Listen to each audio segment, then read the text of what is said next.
Brought to you by Agilus Diagnostics. Health test की बात आती है तो मैं भरोसा करता हूँ India's largest diagnostics company Agilus Diagnostics. खुद को टेस्ट करते रहो। झारखंड में 2 चरणों में विधानसभा चुनाव है, 13 नवंबर और 20 नवंबर को। चुनाव से पहले बीजेपी को जिस बड़े ब्रह्मास्त्र लुईस मरांडी पर भरोसा था, वही रातों रात बीजेपी छोड़कर हेमंत सोरेन की पार्टी जेएमएम में शामिल हो गई।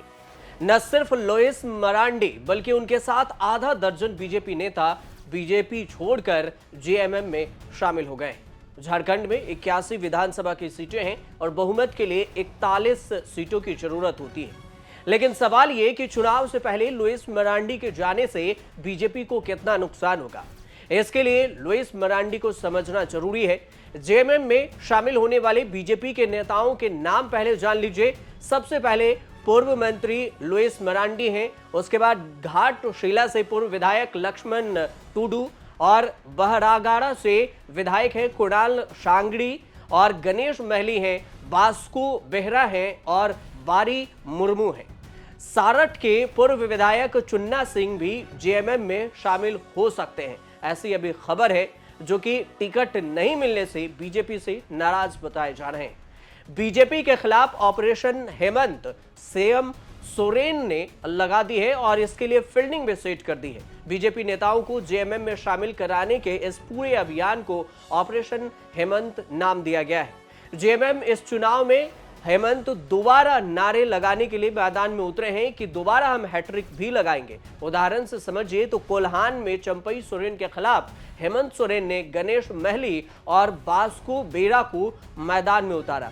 कुणाल को कोल्हान से और जमशेदपुर से जिला पार्षद के अध्यक्ष भी हैं, उन्हें भी उतारा है। इसी तरह सीता सोरेन के जाने के बाद संथेल से महिला के अभाव में लुईस मरांडी के जरिए पूरा समीकरण बिगाड़ने की कोशिश कर रहे हैं। बरेहट से हेमंत सोरेन और गांडिये से कल्पना मुर्मू चुनाव लड़ सकती हैं। हेमंत सोरेन ने अब तक उम्मीदवारों के नाम का ऐलान नहीं किया है, लेकिन जेएमएम के कई उम्मीदवार नामांकन करने लगे हैं। कहा जा रहा है कि हेमंत सोरेन ने उन सभी को सिंबल दे दिया है जिन्हें वे चुनाव लड़ाना चाहते हैं। अब तक 41 नाम तय किए जा चुके हैं। इनमें से बरेहट से खुद मुख्यमंत्री हेमंत सोरेन और गांडे से उनके पत्नी कल्पना मुर्मू का नाम शामिल है।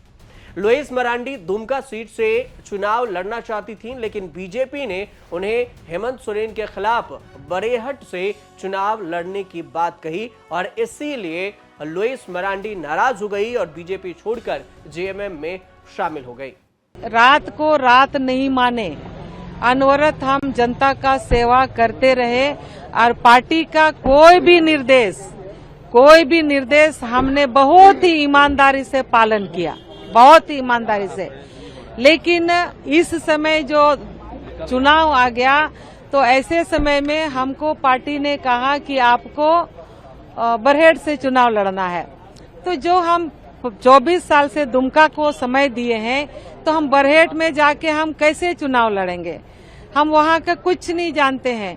दुमका में हम एक एक चीज जानते हैं, दुमका के आसपास का एक एक चीज जानते हैं, लेकिन बरहेट से हम लोगों का आना जाना कभी रहा नहीं है। तो हमने इसीलिए कह दिया, भाई हम बरहेट से चुनाव नहीं लड़ेंगे, नहीं लड़ सकते हैं।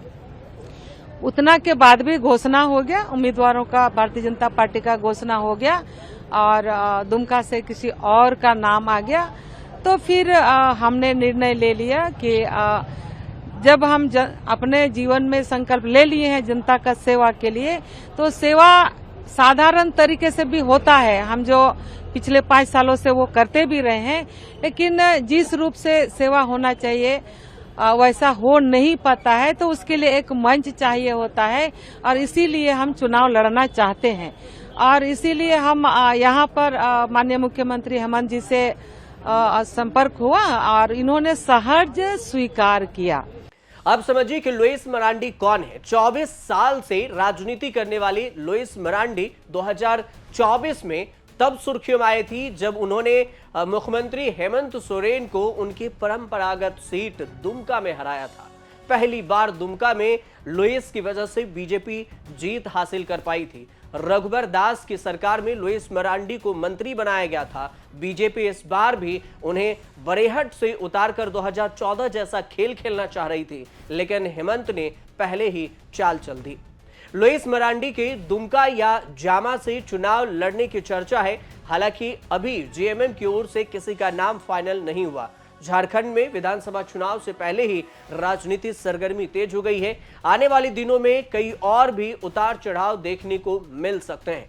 लुईस मरांडी ने बीजेपी के प्रदेश अध्यक्ष बाबूलाल मरांडी को लिखे पत्र में अपनी शिकायत का पूरा ब्यौरा दिया है कि वो उनको अपनी पार्टी से क्यों उपेक्षित किया गया। बीजेपी में बढ़ती गुटबाजी का भी जिक्र किया। उन्होंने कहा कि कैसे बीजेपी ने आजादी के बाद पहली बार 2014 में दुमका में जीत हासिल की, जिसे जेएमएम का गढ़ माना जाता है। सारंगी ने झारखंड इकाई के प्रवक्ता के पद से हटने के करीब 1.5 महीने बाद जुलाई में पार्टी के प्राथमिकता सदस्यता से भी इस्तीफा दे दिया। उन्होंने कहा कि पूर्व सिंहभूम जिले में कई संगठनात्मक और जन उन्मुख मुद्दों का हवाला भी बीजेपी झारखंड इकाई को बाबूलाल मरांडी को अपने त्याग पत्र में पूरे विस्तार से जानकारी दी है। झारखंड महिला आयोग के सदस्य और झारखंड बीजेपी महिला मोर्चा की अध्यक्ष भी रह चुकी हैं और 2009 विधानसभा चुनाव में उनको हेमंत सोरेन ने 3000 से अधिक मतों से हराया था। इसके बाद 2012 में पार्टी उनको राष्ट्रीय सचिव बनाया।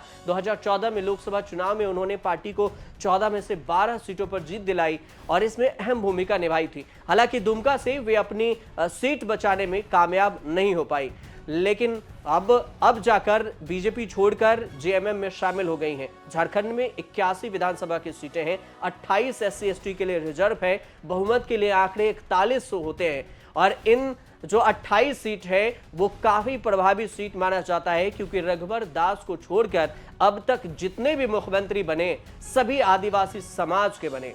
इनमें से बाबूलाल मरांडी हो, अर्जुन मुंडा हो, शिबिर सोरेन हो या फिर मधु कोड़ा हो, चंपई सोरेन हो, हेमंत सोरेन हो, सब आदिवासी समाज से हैं।